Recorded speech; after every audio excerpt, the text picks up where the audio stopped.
નમસ્કાર વિદ્યાર્થી મિત્રો, ધોરણ 12 નામાના મૂળ તત્વો પ્રકરણ 5 ભાગીદારનો પ્રવેશ, એમાં દાખલો લાસ્ટ લેક્ચરમાં આપણે 8મો ગણ્યો, તો આજે 9મો દાખલો ગણવાનો છે. થોડીક તબિયતની અનુકૂળતા નથી, પોઝિટિવ છું, છતાંય તમારા માટે મહેનત કરીને દાખલો ગણો છું, એટલે ક્યારેક એવું થાય તો ક્ષમા આપશો. તો આસ્થા અને આહના એક પેઢીના ભાગીદારો છે. હવે એમનું જે જૂનું પ્રમાણ છે એ તમને એવું કીધું નથી કે ભાઈ કયા પ્રમાણમાં નફો નુકસાન વેચે છે, પણ નવું પ્રમાણ આપ્યું છે, બરાબર. તો હવે આપણને ખબર પડી જાય કે નથી આપ્યું એટલે જૂનું પ્રમાણ શું થશે? આ જૂનું પ્રમાણ કંઈ ન કીધું હોય એટલે 1:1 થશે. જ્યારે નવું પ્રમાણ દાખલામાં આપ્યું છે, તમે જુઓ તો હવાલા નંબર 2માં નફા નુકસાનનું નવું પ્રમાણ આપ્યું છે આપણને કે એ 4:3:3 છે. નવું પ્રમાણ 4:3:3. સોનુને ભાગીદાર તરીકે પ્રવેશ આપે છે, એટલે એ તો આપણને ખ્યાલ જ હોય કે નવો ભાગીદાર આવે તો જાય સોનુને પ્રવેશ આપે છે. હવે આપણે અગાઉ ચર્ચા કરી હતી એ મુજબ આપણે દરેક વિગતની પહેલાં જે ગણતરી છે જરૂરી એ ગણતરી કરી લઈએ, એટલે કોઈ તકલીફ પડે નહીં. તો જૂનું પ્રમાણ અને નવું પ્રમાણ આપ્યું હોય ત્યારે આપણે ત્યાગ શોધવું પડશે. તો ત્યાગનું પ્રમાણ બરાબર આપણને ખબર છે, આપણે 3જા ચેપ્ટરમાં શીખ્યા હતા. તો ભાગીદારનો ત્યાગ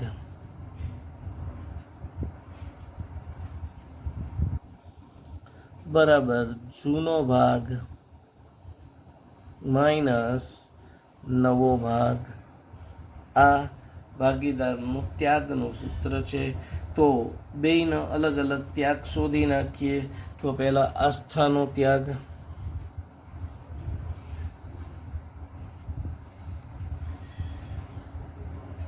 તો આસ્થાનો ત્યાગ બરાબર જૂનો ભાગ છે એનો કંઈ આપ્યું નહોતું, આપણને ખબર છે 1/2, અને નવો ભાગ છે એ નવો ભાગ આપણને ખબર છે કે 4/10. અહીંયા જે 4:3:3 છે એ મુજબ આપણે ગણતરી કરીએ. તો હવે ચોકડી ગુણાકાર કરો, અથવા તમને જેમ અનુકૂળ આવે કે 10 લસા થાય છે તો આ 10 મૂકી દો. તો એ 5×10 એટલે અહીંયા 5 આવશે, અને -4 એટલે 1/10 આવશે આસ્થાનો ત્યાગ. હવે એવી જ રીતે આહનાનો ત્યાગ, તો આહનાનો ત્યાગ બરાબર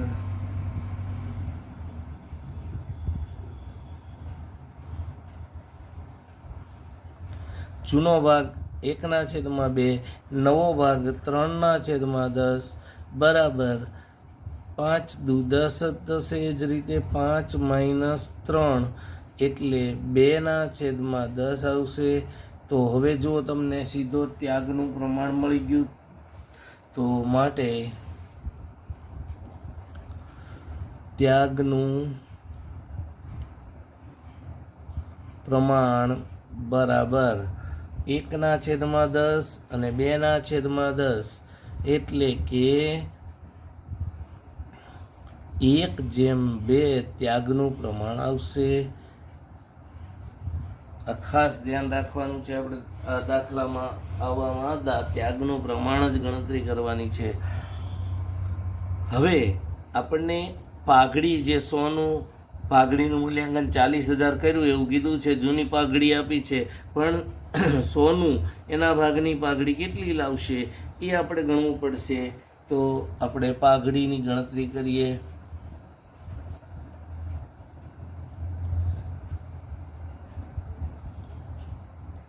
સોનુના ભાગની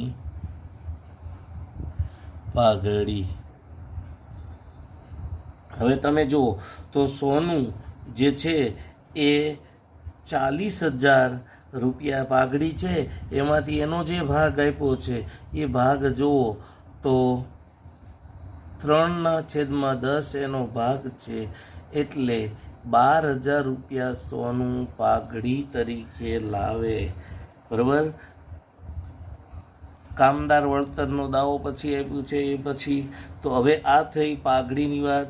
હવે એમાંથી જો અંદર તમને એવું કીધું છે કે સોનું 7,500 જ પાઘડી લાવે છે,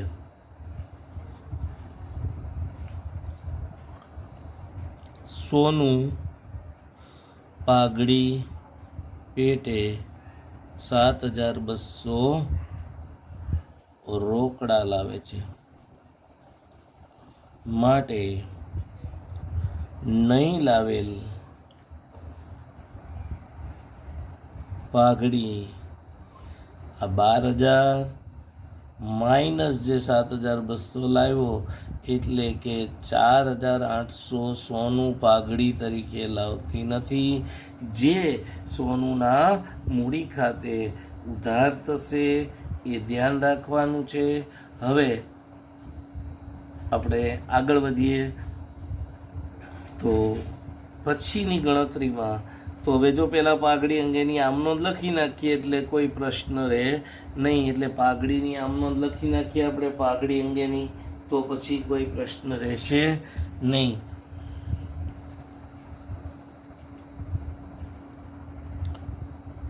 પાઘડી અંગેની આમનોંધ એટલે અહીંયા જરૂરી આમનોંધ એવું કીધું છે, એટલે પાઘડી અંગેની બરાબર આમનોંધ પૂછી હોય તો લખી નાખવાની, એ સહેલું પડશે. ન કીધું હોય તો એ લખો તો વાંધો નહીં, ને ન લખો તો વાંધો નહીં, પણ લખશો ને તો ફાયદો થશે. બીજી બધી આમનોંધ લખવાની જરૂર નથી, પણ પાઘડીની લખવી ખાસ. તો જો પહેલી આમનોંધ છે એ રોકડા લાવે છે 7200, એ તો રોકડ ખાતે ઉધાર અને પાઘડીના પ્રીમિયમ ખાતે જમા. રોકડ ખાતે ઉધાર 7,200 અને તે પાઘડીના પ્રીમિયમ ખાતે જમા 7,200. હવે આ થઈ વાત પાઘડી જે લાવ્યો એ. હવે આ પાઘડી આપણે વેચી દેવાની છે, બરાબર. તો એની નોંધ થશે, પાઘડી વેચવાની નોંધ. આપણે જે પાઘડી લાવ્યા એ વેચી દઈએ તો 7200 વેચવાની છે ત્યાગના પ્રમાણમાં. તો પાઘડીના પ્રીમિયમ ખાતે ઉધાર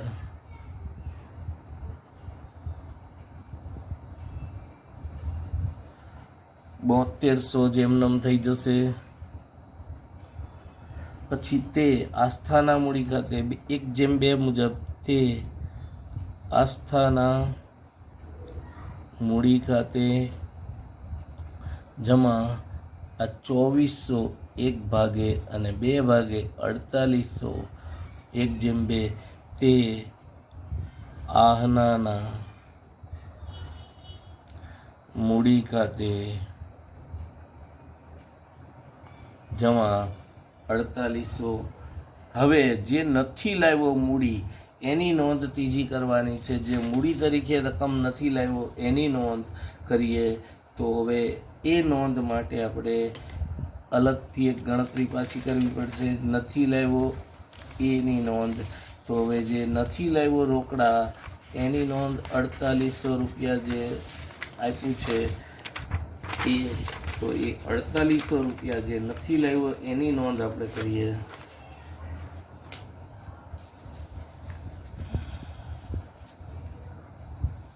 ત્રીજી નોંધ આપણી થશે 4800 જે નથી લાવ્યો એ. તો સોનુના મૂડી ખાતે ઉધાર 4800,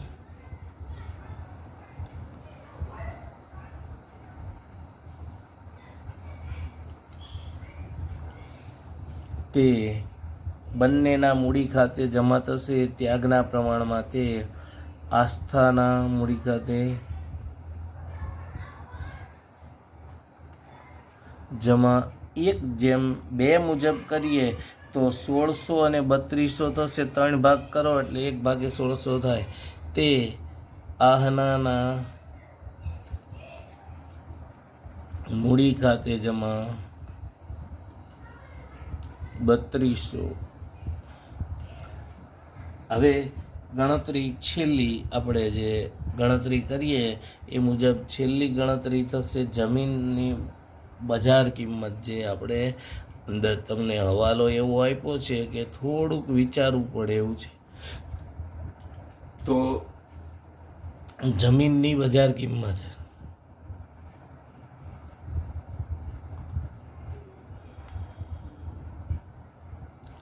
હવે એ હવાલો જો સેજ સમજો, વિચિત્ર થોડુંક છે, થોડુંક સમજવાનું છે. તો અહીંયા તમને છેલ્લો 8મો હવાલો છે.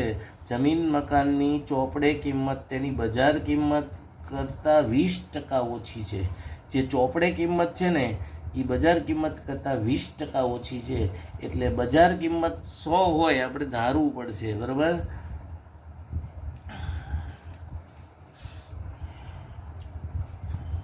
ધારો કે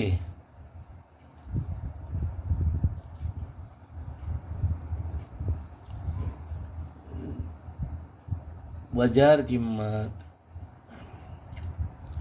100 રૂપિયા હોય, માટે 20% ઓછા છે. 20% ઓછી એટલે 20 રૂપિયા ઓછા થાય. એટલે 80 રૂપિયા જે છે એ ચોપડે કિંમત હશે. આ ચોપડે કિંમત. હવે 80 રૂપિયા ચોપડે કિંમત હોય તો 100 રૂપિયા બજાર કિંમત. 80 એ 100 રૂપિયા બજાર કિંમત માટે અહીંયા અંદર આપી છે 40,000 રૂપિયા. એટલે એની બજાર કિંમત કેટલી થાય? તો હવે ગણતરી કરો તો 40,000 ગુણ્યા 100 ભાગ્યા 80. એટલે કેલ્ક્યુલેટરમાં તમે ગણી શકશો, મોઢે મને ખ્યાલ આવી જાય. 50,000 રૂપિયા થશે.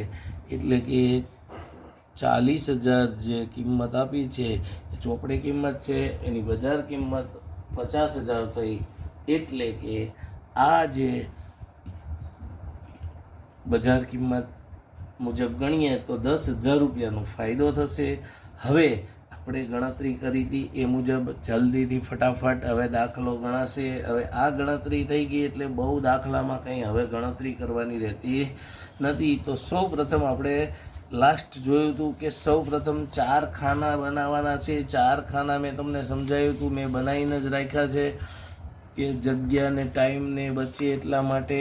આ રીતે પહેલું આવશે પુનઃમૂલ્યાંકન ખાતું, પછી મૂડી ખાતા, પછી રોકડ અને બેંક ખાતું અને પાકું સરવૈયું. તો સૌ પ્રથમ આપણે શું કરીશું? બાકી લખીએ છીએ. આપણે ચર્ચા કરી હતી અગાઉ કે બાકી લખી નાખવાની.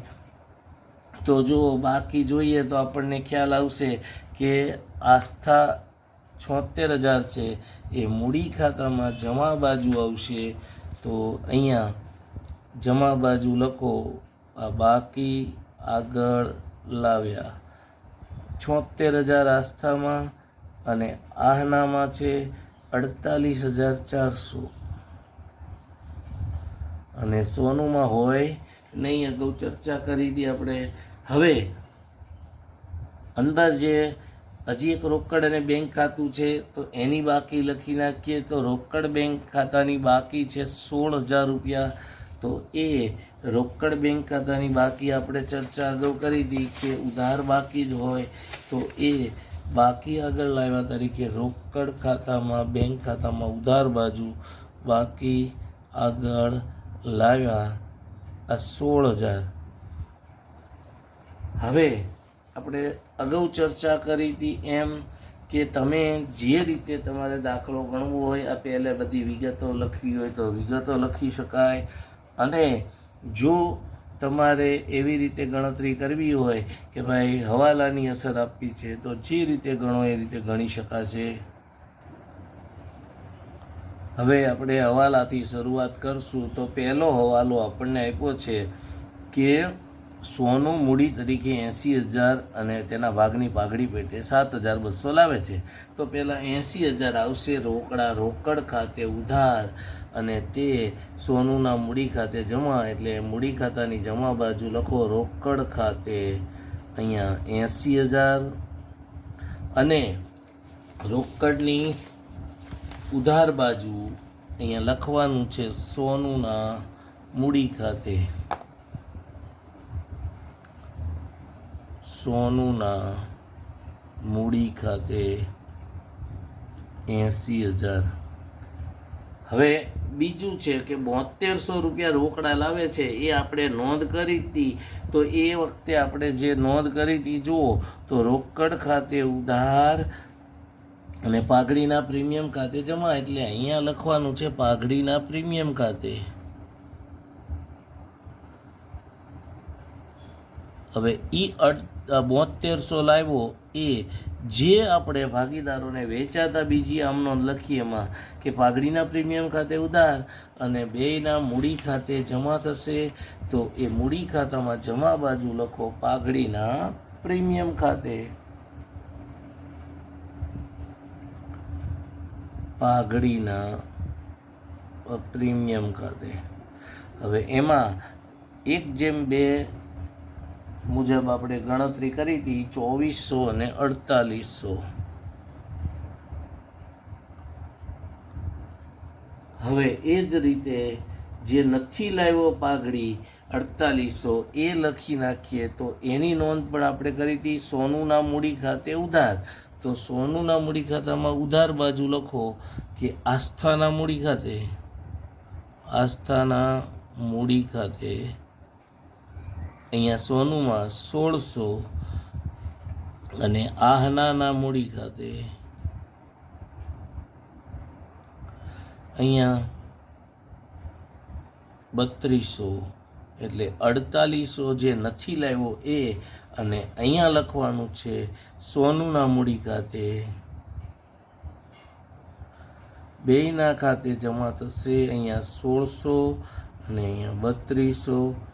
એટલે આ પાઘડી અંગેની નોંધ આપણે પૂરી કરી અહીંયા જે હતી એ. હવે નવું પ્રમાણ આપ્યું છે તો આવડી ગયું. પછી પાઘડીનું મૂલ્ય 40,000 એ થઈ ગઈ નોંધ આપણે. હવે કામદાર વળતરનો દાવો 3200 મંજૂર કર્યો. જો અંદર કામદાર વળતર ભંડોળ 4800 આપ્યું છે તો એ 4800માંથી આપણે 3200 આપણે વેચી દઈએ. એટલે 3200 રાખવાના છે વળતર ભંડોળ. તો એ જે ભંડોળ છે એ દેવું કહેવાય. એટલે કામદાર વળતર દાવો.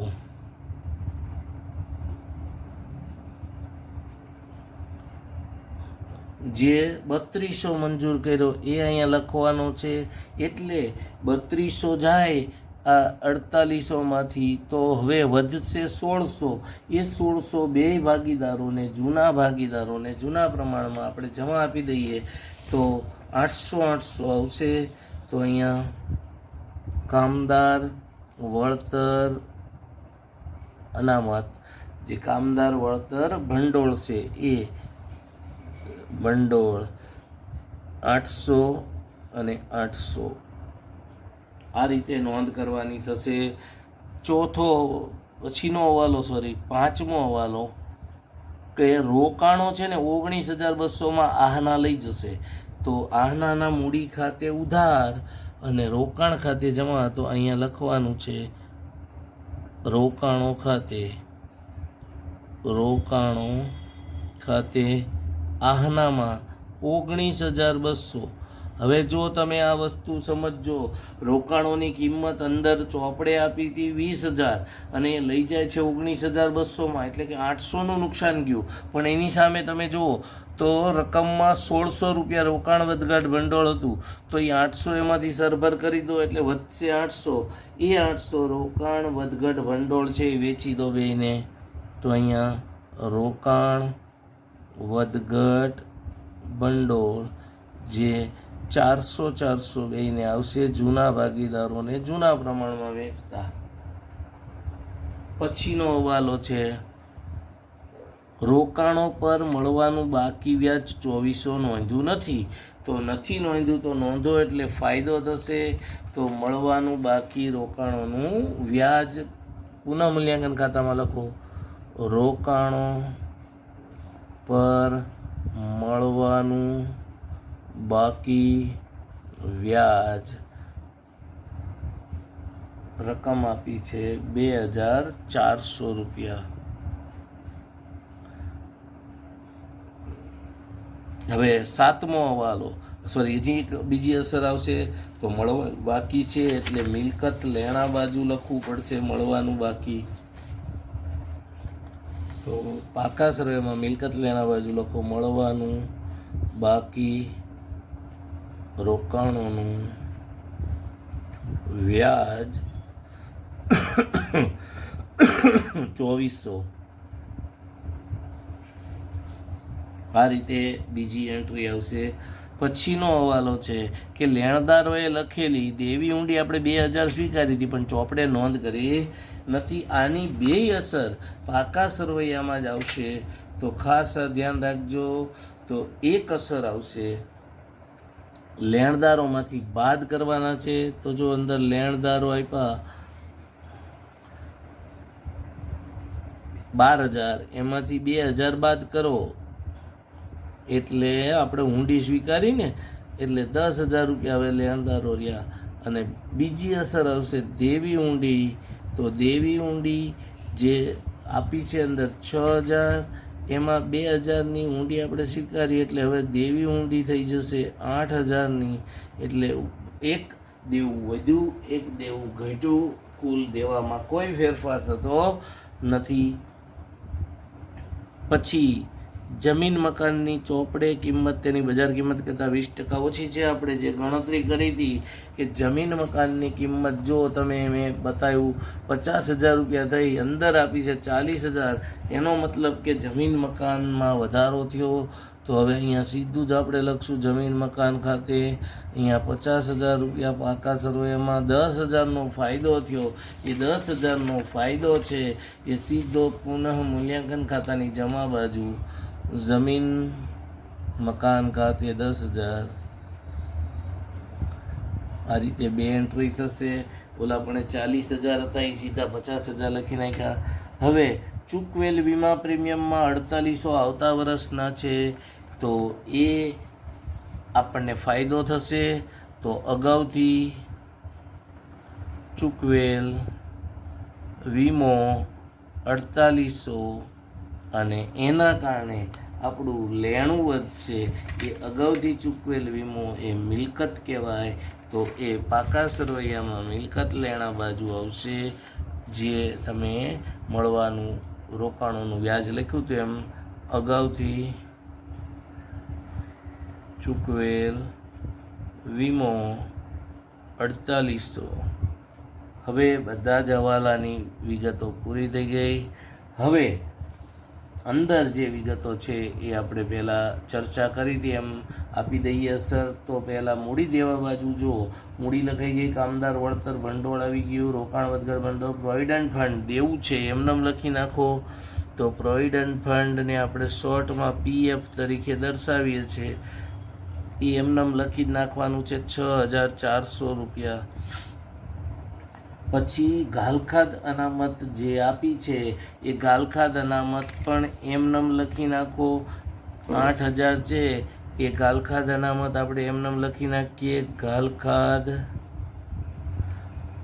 અનામત 8,000. હવે બીજી કોઈ વિગત રહેતી નથી. હવે મિલકત બાજુ જાઓ તો પહેલું પાઘડી આપી છે 8,400, એ જૂની પાઘડી છે, જૂના ભાગીદારોને જૂના પ્રમાણમાં આપવાની છે. તો અહીંથી ઉડાડી દેવાની અને એ બે ભાગીદારોના મૂડી ખાતામાં ઉધાર બાજુ લખવાનું છે પાઘડી ખાતે. અને 8400 છે એટલે બે ભાગ સરખા કરો તો 4200 આવશે. પછી જમીન મકાન આવી ગયું. યંત્રો 32,000, એમાં કોઈ વિગતમાં ફેરફાર નથી, કંઈ સૂચના ન હોય એટલે આપણે એવું માની લેવાનું કે એમનેમ છે. પાકા સરવૈયામાં મિલકત લેણા બાજુ યંત્રો એમનેમ લખી નાખો. 32,000 છે. પછી રોકાણો ઉડી ગયા, જતું રહ્યું. દેવાદારો 25,200 એમનામ લખી નાખો. દેવાદારો 25,200. સ્ટોક 14,400 છે, તો એ સ્ટોક 14,400 આપણે લખી નાખશું એમનામ. સ્ટોકમાં પણ કોઈ ફેરફાર નથી, 14,400. પછી રોકડ સિલક આપણે જે હતી લખી નાખી હતી. જાહેરાત ઝુંબેશ ખર્ચ. જો હવે આ બે ખાતા એવા છે જાહેરાત ઝુંબેશને એ ઉધાર બાકી છે અને બંધ કરવાનું જમા બાજુ, અને ભાગીદારોના મૂડી ખાતે આવશે. તો ભાગીદારોના મૂડી ખાતાની ઉધાર બાજુ લખો. બે જૂના ભાગીદારોને જૂના પ્રમાણમાં જાહેરાત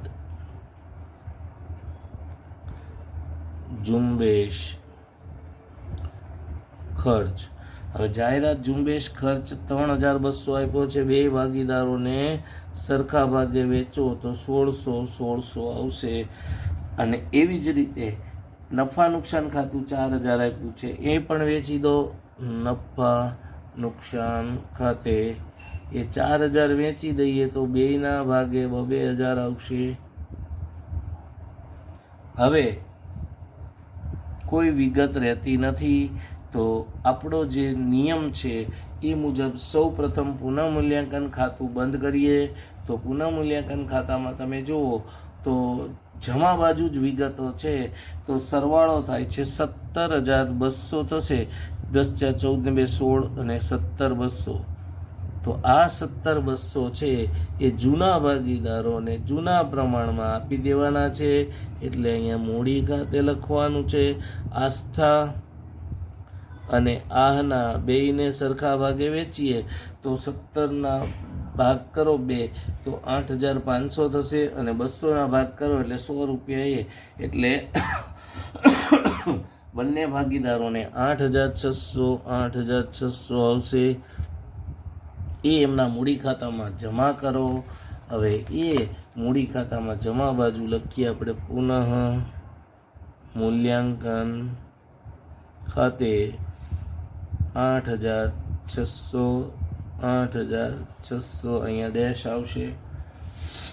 હવે મૂડી ખાતા બંધ કરી દઈએ. તો મૂડી ખાતાના સરવાળો કરીએ તો જુઓ જોઈ મૂડી ખાતામાં આપણને ખબર જ છે કે સોનુનું એક જ વ્યવહાર છે જમા બાજુ. 80,000 જમા છે, એની બદલે એ 80,000 બે બાજુ લખી નાખો. અને એમાંથી 4800 જાય તો 80,000માંથી 4800 જાય તો 75,200 છે એ બાકી આવશે. અહીંયા બાકી આગળ લઈ ગયા સોનુના 75,200. હવે એવી જ રીતે આહનાના જોઈએ તો આહનાનો સરવાળો થશે 66,200. એ 66,200 જમા બાજુ છે એ ઉધાર બાજુ મૂકી દો, અને એમાંથી આ બાદ બાકી કરો તો એનો સરવાળો બાદ બાકી આવશે 39,200. કેલ્ક્યુલેટરથી તમે કરી શકો છો, જોઈ લો, તમને ખ્યાલ આવશે. 39,200 બાકી આવી આહનાની. અને હવે આસ્થાની વાત કરીએ તો 89,800 ટોટલ થાય છે. 89,800. એ 89,800 અહીં મૂકી દો. એમાંથી આ 7,800 બાદ કરો એટલે 82,000 વધશે. એમ દેખાઈ જાવે, તમને ખ્યાલ આવશે, પણ તમારે ગણતરી કરવી પડે. તો એ બાકી છે એ ત્રણેય ભાગીદારોની મૂડી ખાતાની બાકી કહેવાય. એટલે મૂડી તરીકે પાકા સરવૈયામાં મિલકત લેણા બાજુ દર્શાવવાનું છે. અહીંયા મૂડી ખાતા આસ્થા, આહના અને સોનું જે નવી આવી છે એ. તો આસ્થાની 82,000 બાકી હતી. આહનાની બાકી 39,200 આવી, અને